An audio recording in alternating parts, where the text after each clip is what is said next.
Ridha Allah subhanahu wa ta'ala adalah salah satu dari sifat. Nabi SAW mengatakan, laisa lil mu'min ayyudhilla nafsahu. Mukmin itu jangan sampai menghinakan diri. Sejarah hamba yang Allah sebutkan dalam Al-Quran, di antara tujuan besarnya adalah agar menjadi pelajaran. Bismillahirrahmanirrahim. Assalamualaikum warahmatullahi wabarakatuh. Alhamdulillahi wahdah. Wassalatu wassalamu ala man la nabiyya ba'dah wa ala alihi wa sahbihi wa mawalah thumma amma ba'du. Ikhwatal iman, saudara-saudariku yang dirahmati dan dimuliakan Allah subhanahu wa ta'ala dimanapun Anda berada, kembali lagi kita dalam pembahasan tentang syarah daripada zikir pagi dan petang, yang insya Allah pada kali ini kita akan melanjutkan pembahasan episode ke-12, yaitu ada dua zikir yang akan kita bahas yang sangat penting. Tentunya dua zikir ini dianjurkan oleh Rasulullah SAW dibaca di pagi dan di petang hari, yaitu yang pertama adalah kalimat tahlil, la ilaha illallah wahdahu la syarikalah, lahul mulku wa lahul hamdu wa huwa ala kulli syai'in qadir. Perlu kita pahami bersama bahwasannya bacaan ini terdapat dan termaktub di dalam Sahih Imam Muslim dan juga Sunan Abu Dawud, Sunan Ibnu Majah, dan di dalam Musnadnya Imam Ahmad rahimahumullah. Semoga Allah merahmati semua ulama tadi yang kita sebutkan. Dan ini melalui jalur sahabat yang bernama Abu Ayyash radhiyallahu taala anhu. Dia pernah berkata bahwasannya Rasulullah SAW bersabda, siapapun yang masuk di waktu pagi hari dan membaca kalimat yang tadi kita bacakan di awal, maka ia akan mendapatkan ganjaran dari Allah Subhanahu wa ta'ala, yaitu yang sepadan dan senilai dia membebaskan budak, dan budak dari keturunan daripada Nabi Ismail alaihi salatu wassalam. Kemudian juga akan dihapuskan dosanya sebanyak 10 kesalahan, dan akan ditinggikan derajatnya sebanyak 10 derajat, dan ia diberikan pahala sebanyak 10 pahala. Nah, kemudian baginda Rasulullah SAW melanjutkan, yang membacanya di waktu petang hari, maka ia pun mendapatkan yang semisal seperti yang dibaca di pagi hari. Dan yang luar biasanya, di akhir hadis itu Nabi SAW sampaikan, dia akan mendapatkan penjagaan khusus dari Allah Subhanahu wa ta'ala. Dia dijaga dari syaitan, sehingga sepanjang hari itu, atau ketika ia baca di pagi hari, maka ia akan dijaga sampai di petang harinya. Dia dijaga dari godaan-godaan syaitan, sehingga ia senantiasa diberikan taufik dan hidayah dari Allah Subhanahu wa ta'ala untuk selalu berbuat kebaikan dan dilindungi dari perbuatan-perbuatan dosa, wabil khusus doa kesyirikan. Ya, Nabi SAW juga menganjurkan untuk dibaca ini di sebanyak 10 kali, dan juga dalam riwayat lain sebanyak 100 kali, dan paling minimal ini dibaca 1 kali, yaitu adalah di pagi hari 1 kali, di petang hari 1 kali. Atau jika ingin dibaca 100 kali, tidak mesti dibaca untuk berturut-turut, mutawaliyah.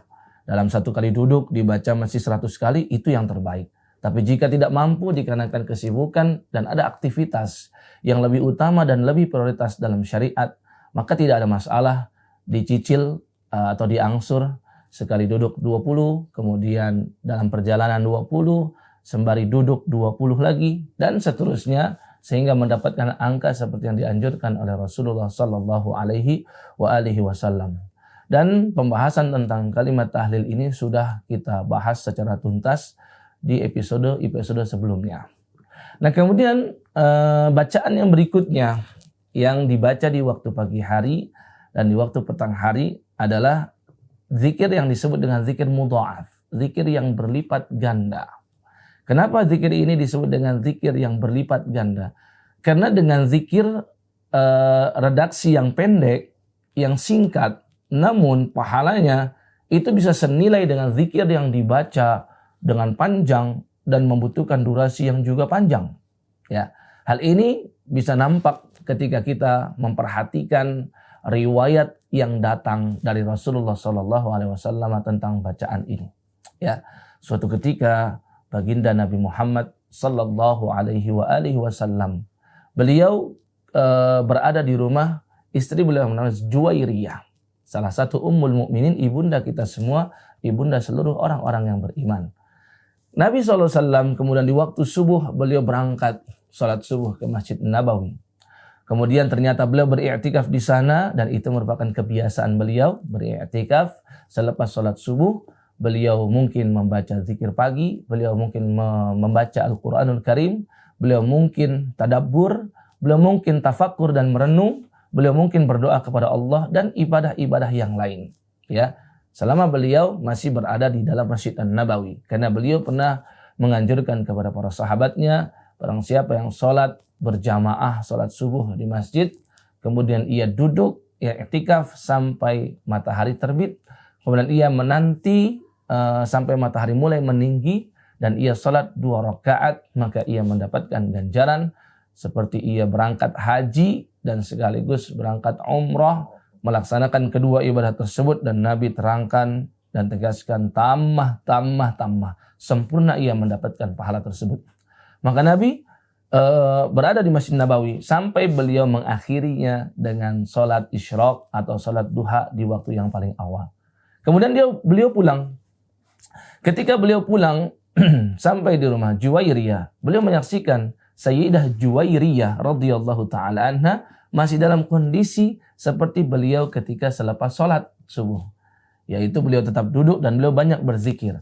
Maka Rasulullah sallallahu alaihi wasallam berkata kepada Juwairiyah, apakah kamu masih seperti ini kondisinya ketika selepas subuh sampai sekarang? Maka Juwairiyah berkata, na'am ya Rasulullah, iya ya Rasul, seperti ini kondisiku, berzikir dan seterusnya. Maka Nabi kasih rekomendasi kepada istri tercinta beliau, maukah engkau aku beritahukan 4 kalimat, hanya 4 kalimat saja. Ya, dengan 4 kalimat ini jika dibaca sebanyak 3 kali, maka 4 kalimat ini bisa melampaui semua bacaan zikir yang engkau baca dari ba'da subuh sampai dengan waktu duha ini. Maka Nabi SAW ajarkan, yaitu bacaan yang subhanallahi wa bihamdi, adada khalqih, wa ridha nafsih, wa zinata arsyihi, wa midada kalimatih.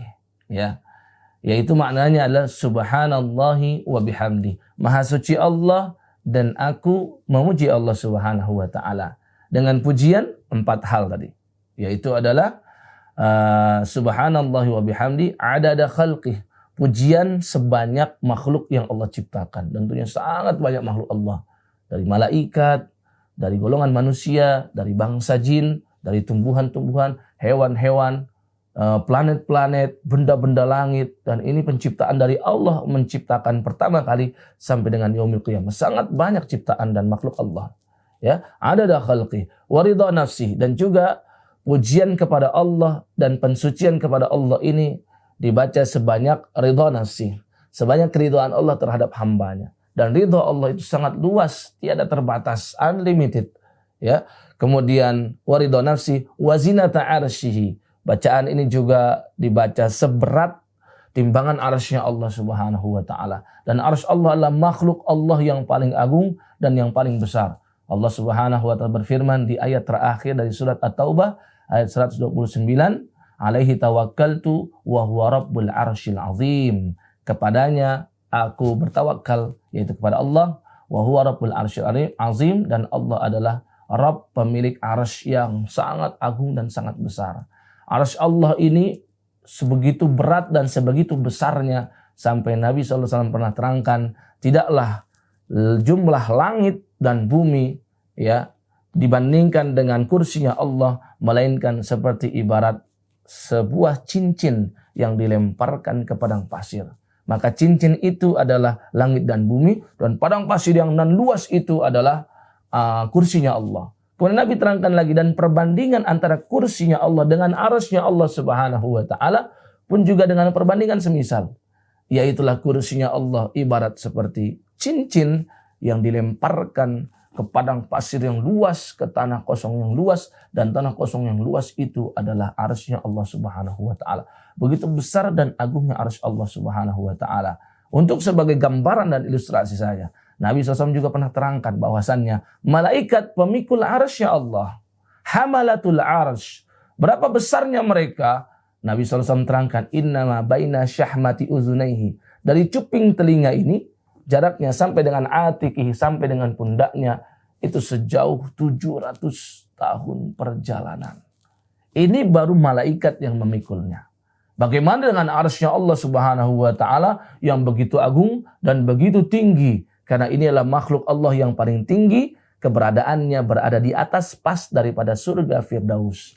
Karena Nabi SAW telah terangkan ketika beliau Isra dan Mi'raj, beliau berkata bahwasannya jika meminta kepada Allah surga, maka mintalah surga Firdaus. Kenapa? Karena urahu fauqahu arsyur rahman.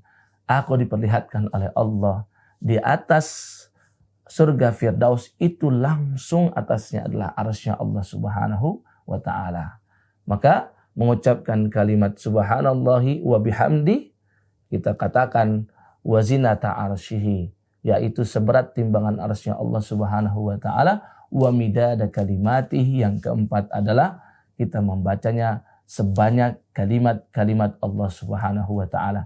Kalimat perintah dari Allah, kalimat firman Allah, kalimat-kalimat Allah tidak mungkin dihitung dan dituliskan dengan tinta, walaupun sebanyak lautan dan samudera yang ada di bumi ini, walaupun sebanyak pena yang tercipta dan terbuat dari pohon-pohon yang ada di atasnya, maka kalimat Allah tidak akan mampu dituliskan karena begitu banyaknya kalimat Allah Subhanahu wa ta'ala.